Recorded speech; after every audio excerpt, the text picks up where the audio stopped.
You guys today, DJonai Carrington, after clotheslining Sophie Cunningham, running into the locker room, screaming, "That's white privilege!"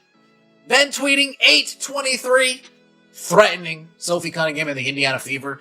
DJonai Carrington now comes out and clarifies what she means when she says white privilege for the Indiana Fever. So with 2 minutes left in the first quarter, DJonai Carrington just slapped the dog shit out of Sophie Cunningham. Sophie pops up. She's obviously upset. DJonai says, "Try me." And then look at Stephanie White. Look at her face. Look.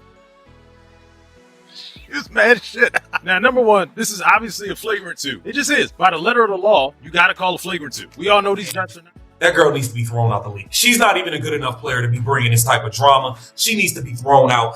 DJ Carrington got ejected from a game, and instead of just letting it go, she decided the internet needed a lesson. Not an apology, not an explanation, just 2 words dropped straight from the locker room. White privilege. And now, days later, she's still out here defending that post, backtracking, clarifying, and arguing with basically anyone who dares to push back on it. This one has turned into a full-blown mess, and honestly, it might be one of the strangest reactions we've seen from a WNBA player all season. Sophie Cunningham, otherwise known as MAGA Barbie in the WNBA, is a superstar player. She's one of the most famous female athletes in the world because she stood up for women in women's sports, saying only biological women should be allowed to play in the WNBA. And for that, she is literally risking her life. Check this out. This is what happened to Sophie Cunningham last night when she was clotheslined by a filthy, dirty player for Chicago who has a name that I can't pronounce, or maybe I just refuse to do that. That's my right as an American. But this is a player that has attacked Caitlin Clark, gouged her eye out, that has now bloodied the face of Sophie Cunningham. And as soon as she did this, she tweeted white privilege, meaning she's declaring this is a race crime. Now, if a white woman was doing this to black women, it'd be the #1 story in the world. She'd be banned from the league forever. But somehow black women are allowed to get away with this against white women. And it's white women in the league who make themselves a target by simply standing up for traditional values and common sense. Sophie Cunningham has spent this entire season being one of the more outspoken defenders of her Fever teammate, Caitlin Clark, going on record multiple times saying the league and the officials do not do enough to protect Clark from the physical treatment she gets every single night. She's called out specific plays, specific players, and even said flat out that some teams have talked in their own locker rooms about wanting to show Clark what the W really is. That kind of talk does not exactly make you popular around the league, and Cunningham has never really hidden the fact that she knows it. Goo! That's assault, brother. You can't do that. What the fuck?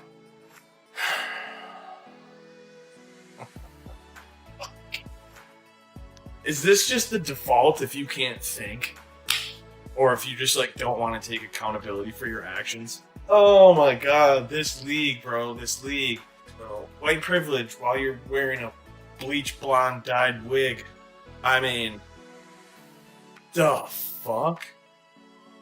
What is privileged about that? You Stone Cold Steve Austin clotheslined her ass. What about that is white privilege? The WNBA stays undefeated. It truly does. They can't get out of their own way. That history matters here because it helps explain why so many people watched this specific foul and immediately assumed there was something more going on than just a hard basketball play. Cunningham has already positioned herself as one of the players willing to speak up about how Clark gets treated on the floor. And now she's the one on the receiving end of a forearm to the face that drew blood. Whether Carrington intended any of that subtext or not, the optics of the entire situation practically wrote themselves the second the ejection happened. It's beyond concerning at this point how far from the plot we have actually gotten. And when I say the plot, I mean the basketball. How far from the game of basketball we have spiraled. When we're talking about the WNBA, we used to joke, it's like, 0 days without drama in the WNBA. This league is living up to it at a rate and a level of concern that we haven't ever had.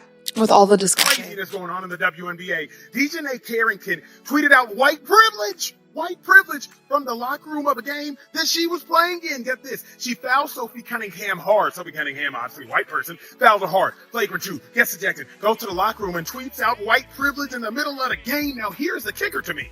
A flagrant 2 has to be contact that can lead to an injury that looks excessive.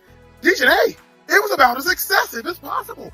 If there was any evidence of there being white privilege, this was not it. What the hell do y'all think? And it's not just Cunningham who's noticed the tension. Legendary broadcaster Dick Vitale weighed in earlier this year when Clark was voted only the 9th best guard in a league-wide player poll, calling the result absolutely pure jealousy, and predicting that players around the league would eventually realize just how much Clark has done for all of them financially. That comment aged in a strange way once this Carrington situation broke, because here you have another moment where a player closely tied to Clark and Cunningham takes real physical punishment. And instead of widespread sympathy from around the league, you get a former teammate publicly celebrating it and a head coach softly defending the aggressor. It's hard to watch that pattern repeat itself and not wonder if Vitale was onto something.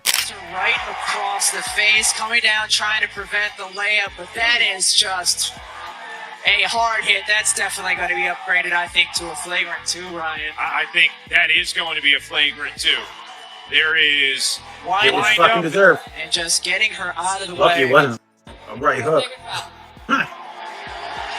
Make no mistake about it. Carrington targeted Cunningham. She targeted her because of her political stances. She targeted Cunningham because of the praises that she keeps receiving. She targeted her with a dirty shot that had absolutely nothing to do with basketball. And then after getting ejected, she runs to the locker room to play the fucking victim card. Like she didn't try to just take off Cunningham's head in 4K. Like we all didn't just watch it happen. That is not competition. That is a grown woman swinging on someone who she disagrees with and then screaming racism when she gets held accountable for it. DJonai Carrington needs to be held responsible, and I'm not talking about just getting ejected from the game. She deserves a suspension. Maybe she'll think twice next time before she tries to take somebody's fucking head off. Here's what actually happened on the court, because the play itself is not complicated at all once you actually watch it. Sophie Cunningham was flying down the floor on a fast break, wide open, going up for what should have been an easy layup. DJ Carrington came from behind, chasing the play, and instead of contesting the shot, she caught Cunningham with a forearm straight across the face and neck. Cunningham hit the floor hard. The ball somehow still went in, but nobody was talking about the bucket after that. Officials stopped play, went to the monitor, and upgraded the call to a flagrant 2, which under WNBA rules means an automatic ejection. No debate needed there. Wind up, impact, follow through, high risk of injury, player in a vulnerable position. That's the checklist for a flagrant 2, and this play checked every single box. Like the way Sophie Cunningham came down on her leg, she could have been injured. So they said, yo, get out of here, dog. Get out of here. Then, I don't know if y'all were looking at her lips. She was talking about, try me. Try me. Yo, you already tried Sophie? You got all the samples of Sophie. You talking about try me. What are you talking about? This lady is unhinged right now, man. This is crazy work. And it makes you wonder. It's like, dog, you were the best player for the Sky at this moment. Look how she landed on the leg. Oh, my goodness. Like, you were the best player for the Sky. And you decided to do this? You weren't even thinking about the game. You was thinking about some kind of revenge or something. Somebody sent you on a mission. You were on a mission, dog. I don't know what you had going on here, but DJonai, this is unacceptable. Disrespectful, disgusting, and I'm glad they got you up out of there. All right, Cunningham got up immediately, and you could see the anger all over her face. She got right up in Carrington's face before teammates and officials pulled the two of them apart. And here's something worth pointing out, because it says a lot about how this league treats reactions differently depending on who's doing the reacting. The officiating crew chief actually said post-game that Cunningham was not penalized for her response because the reaction was deemed acceptable given the severity of the contact she just took to the face. So even the referees in the moment basically confirmed with their own words that what happened to her was serious enough to justify her getting heated about it. We have a photo from the flagrant 2 on DJonai Carrington against Sophie Cunningham where she proceeded to go into the locker room and tweet white privilege after being thrown out of the game. I'm not going to comment on that situation, but I will say this. This is a flagrant 2. Black, white, Asian, Hispanic, don't matter. This is a flagrant. I mean, she clotheslined her. What more do you want? So, this looks very bad. It just shows that the WNBA is nowhere near where they need to be professionally. Because again, This is a clothesline. It's flagrant 2. That's the part that makes everything Carrington said afterwards so confusing. If the officials themselves are saying the contact was excessive and unnecessary, and if they're saying Cunningham's reaction to getting hit in the face was completely understandable, then where exactly does race enter this conversation at all? Nobody upgraded that foul because of who threw it or who received it. They upgraded it because a player got hit across the head and neck going up for a shot. And that is a rule that applies to every single player in that league, regardless of who they are. Don't even mention the fact that she said white privilege. That is the story. The story isn't that she got kicked out.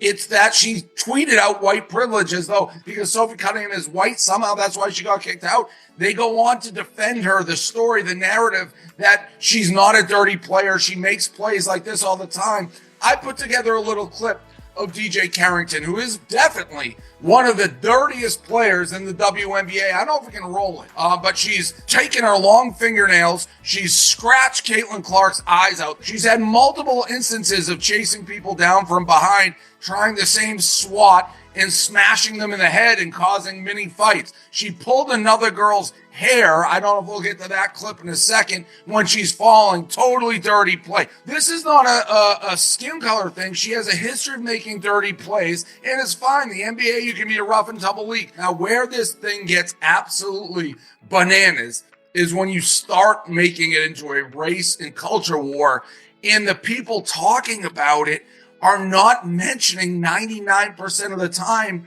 that she went back and tweeted white privilege. White privilege how? But instead of just accepting the ejection and moving on, Carrington went straight to her Threads account and posted white privilege, tagging the Indiana Fever directly underneath it.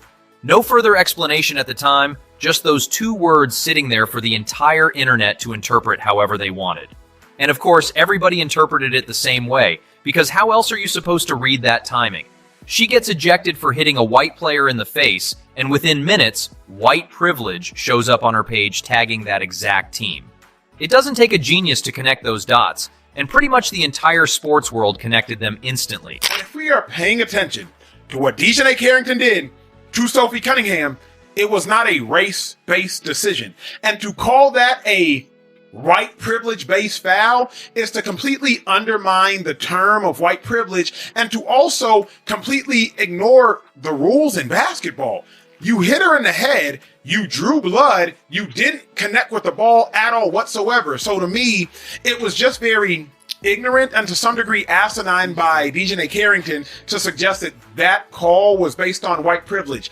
Have we seen examples of white players make that same foul and get away with it? Yes. Have we seen examples of black players make that same foul and get away with it? Yes. There was no white privilege involved in that specific call. DJonai, you hit her in the head and you drew blood. It was a flagrant. That's when Emmanuel Acho stepped in. And honestly, he did not hold back. On his show, he laid out exactly why this had nothing to do with race and everything to do with basketball rules. He pointed out that the foul was called the way it was called because Carrington hit Cunningham in the head, drew blood, and never made a single bit of contact with the actual basketball. He said we've seen white players get away with fouls like that before, and we've seen black players get away with fouls like that before too, which means this specific call was never about the color of anybody's skin.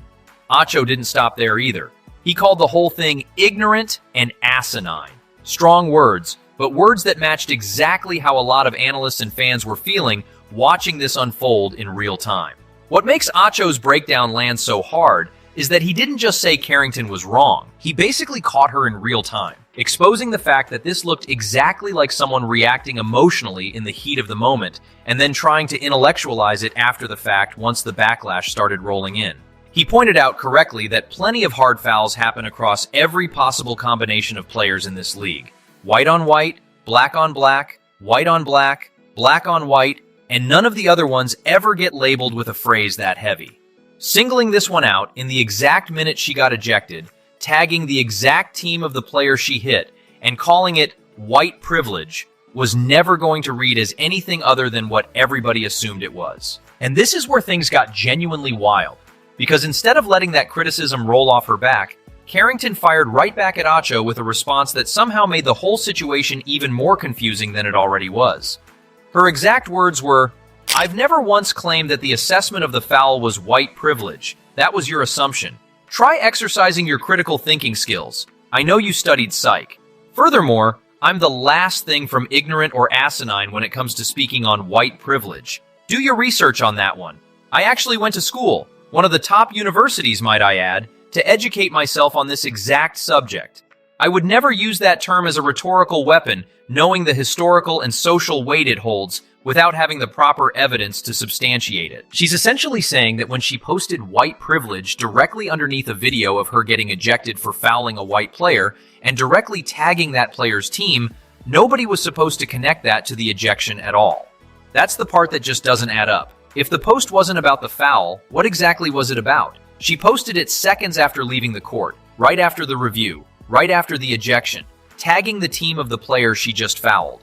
The timing alone tells the story, and no amount of talking about critical thinking skills changes what everybody watching that sequence unfold actually saw with their own eyes. DJonai, you can't act as though you discovered the moon. You can't act as though you are the genius in the room and everybody else is idiotic. What I mean by that is, if you are going to suggest that we should think critically about a statement white privilege when you at the Indiana Fever, you didn't give us much to think critically about.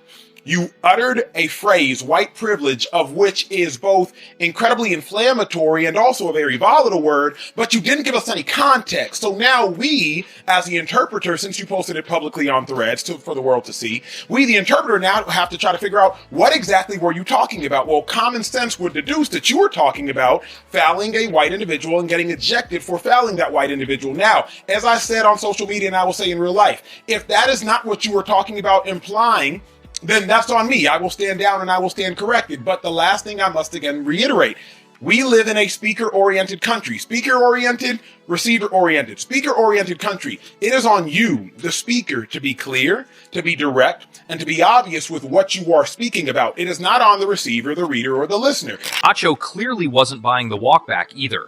He responded on social media with a healthy dose of sarcasm, basically saying, "Fine, if you say the two things weren't connected, I'll stand corrected, but America is a speaker-oriented country, meaning the burden was on her to be clear in the first place instead of leaving two loaded words hanging out there for millions of people to interpret."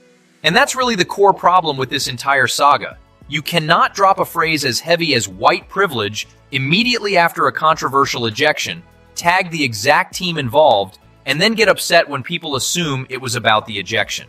That's not people jumping to conclusions unfairly. That's people reading exactly what was right in front of them. Sid Coulson saying this, and I know it's a joke. Love a trans foul. This is essentially celebrating a player getting clobbered. You are on TV. You are. Not these other people online. You are. You were on TV basically saying Caitlin Clark was soft for taking a fist to the neck from Alyssa Thomas. You are. You got opportunities because of this organization. You got opportunities because of the like Caitlin Clark brought on your head. You did. You benefited from it.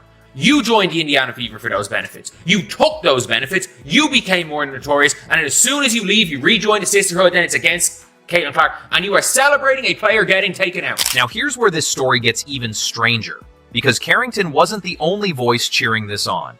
Sydney Colson, who actually played alongside Cunningham on the Fever just last season, posted her own reaction to the foul, writing that she loved it. A former teammate, someone who was in the locker room with Cunningham, watching her get hit across the face and neck hard enough to draw blood, and instead of any concern, she's celebrating it publicly. That tells you everything you need to know about how divisive Sophie Cunningham and the entire Fever situation has become around this league. This isn't just outside noise from rival fans anymore. This is coming from inside the building, from people who used to sit in the same locker room. I mean, look, it was a hard foul. I don't think that DJonai intentionally came out to get her across the neck like she did, but it did happen, and I thought it was the right call. But, you know, one of the things about Nay is that she's going to play her butt off, man. She's going to compete. Nobody's going to go walking in for a layup. And so I don't oppose the hard foul. But I also don't think that she intentionally went for the neck.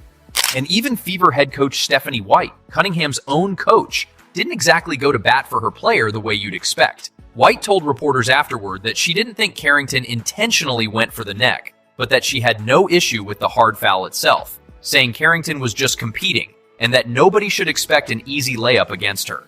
That's a strange thing to hear from the coach of the player who just got hit in the face hard enough to bleed. These two players, more than almost anyone else in the WNBA right now, are responsible for the explosion in viewership, ticket sales, and mainstream attention the league has ever seen.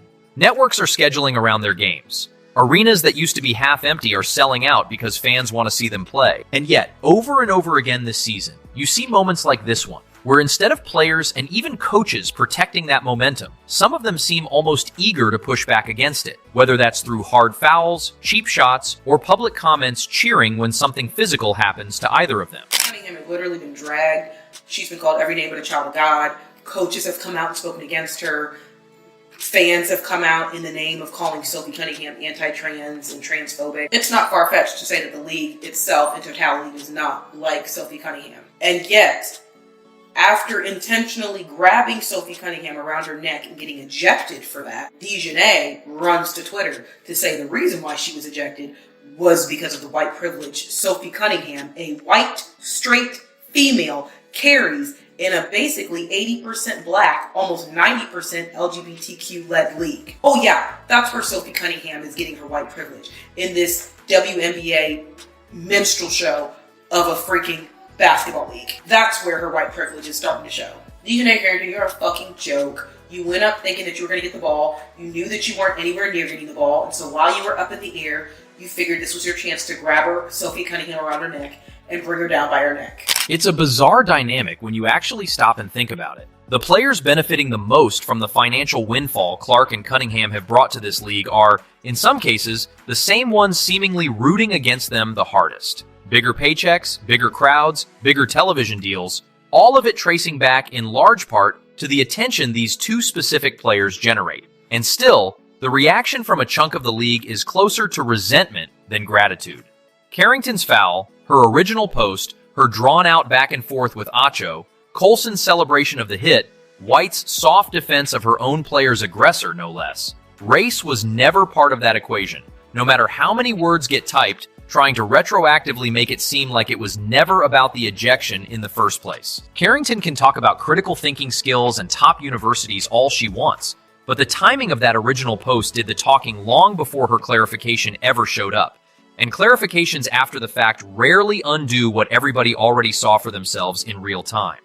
You have one of your players who commits a clear flagrant 2 and then tweets white privilege right after she goes to the locker room. You can't then cry that this is being talked about in racial terms in a culture. She started that. This is a basketball play. The second you go white privilege, and they are talking about it on these telecasts without mentioning what she tweeted. Oh, they're turning into a culture war, turning into a race war. This is our league. Don't let conservatives or the right hijack it. Your player tweeted white privilege, and it had nothing to do. This is where the WNBA finds itself now, caught between celebrating the biggest ratings boom the league has ever seen and dealing with a locker room culture where some of the very players benefiting from that boom seem determined to push back against the two names driving it. Carrington's ejection was clean, the officiating got it right, and the review process worked exactly the way it's supposed to. What happened after the whistle, the post, the backpedal, the argument with Acho, the cheering from a former Fever teammate, that's the part of this story that isn't going away anytime soon. And it's the part that says far more about where this league is right now than any single flagrant foul ever could.